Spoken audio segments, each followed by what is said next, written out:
दोस्तों, मैं अनिल आप सभी का आपके अपने चैनल पर स्वागत करता हूं। आइए हम सभी एक प्रश्न देख लेते हैं जो कि मेंसुरेशंस और ज्योमेट्री को मिक्स करके प्रश्न पूछा गया है। ऐसा कहा जाता है कि ये मेंसुरेशंस का प्रश्न है, लेकिन मुझे तो लगता है कि ये ज्योमेट्री का प्रश्न है।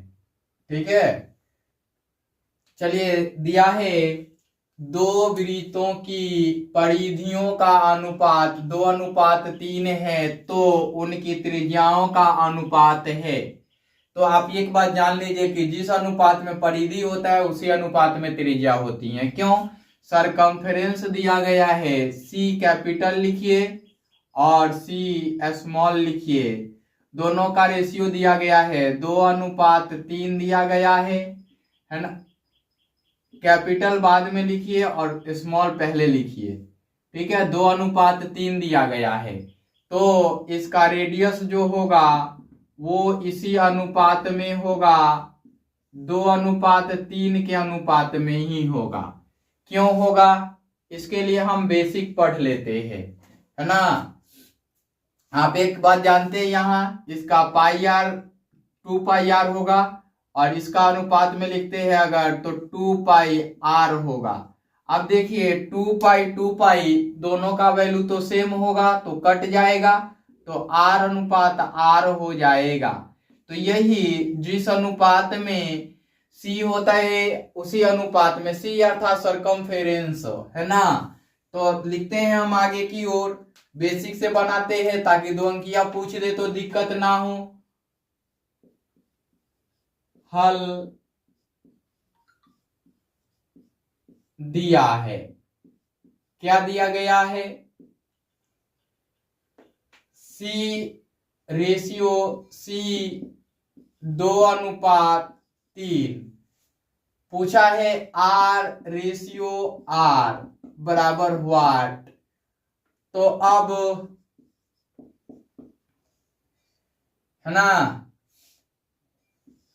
C अनुपात C बराबर 2πr लिख सकते थे वृत्त के परिधि के सूत्र से। ऐसा भी लिख सकते थे जैसे क्षेत्रफल वाला बना है, ठीक है ना। हमें एक ही उद्देश्य से लेकर के चलना है कि कॉन्सेप्ट हर वीडियो में अगर थोड़ा सा वो हो सके तो देखते जाइए, हर चीज सीखते जाइए। बाकी आपको जो अप्रोच लगाने की इच्छा हो वो अप्रोच लगाते रहिए। अब देखिएगा ये वाला जो मिलेगा, यहां से इसको अगर हम बटा में लिख दे सी को, कैपिटल सी को, तो यहां से हमें मिलेगा 2πr और बटा में 2πr, ये कट जाएगा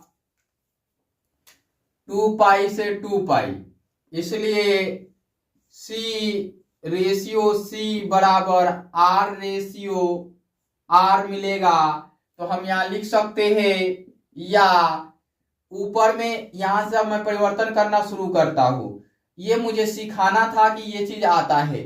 अब यहां से मैं मान पुट करना शुरू करूं, यहां इसका रेशियो 2 का और इसका रेशियो किसका, इसका रेशियो 3 का। अब यहां मैं लिखूं 2:3। अब इसी को मैं लिख सकता हूं, इसलिए R रेशियो R बराबर 2:3। मैंने ये चीज क्यों किया, ये चीज आपको दिखाना था कि हमने जो लिखा है वो सही तो लिख दिया ना। यहां मैं काट के बता दिया, आपको नहीं समझ में आता, लेकिन मैंने यहाँ बेसिक अप्रोच लगाया और काट करके बताया कि C अनुपात C यही आएगा। अब आया तो केवल हमने C का मान पुट कर लिया, C की जगह पे 2 और इस C के जगह पे 3। यहाँ देखिए उसी प्रकार से दिया गया है, मैंने इसको क्या किया, बटा में कर लिया, चूंकि रेशियो अनुपात होता है तो भिन्न बन गया। अब यहाँ पे हमने लिख दिया, यही इसका मान आ गया।